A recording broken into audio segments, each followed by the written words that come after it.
আমাক ন্যায় লাগিবই আমাক ন্যায় লাগিবই আমাক ন্যায় দিব লাগিবই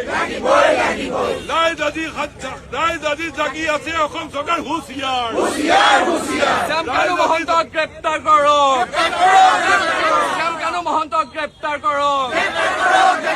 সিদ্ধাৰ্থ শৰ্মাক গ্ৰেপ্তাৰ কৰক সিদ্ধাৰ্থ শৰ্মাক গ্ৰেপ্তাৰ কৰক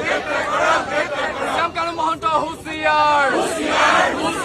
ৰাইজ আজি ৰাজপথত অসম চৰকাৰ হুঁচিয়াৰ ৰাইজ আজি ৰাজপথত অসম চৰকাৰ হুঁচিয়াৰ ৰাইজ আজি ৰাজপথত অসম চৰকাৰ হুঁচিয়াৰ ৰাইজ আজি ৰাজপথত অসম চৰকাৰ হুঁচিয়াৰ আমাক ন্যায় লাগিবই আমাক ন্যায় লাগিবই আমাক ন্যায় লাগিবই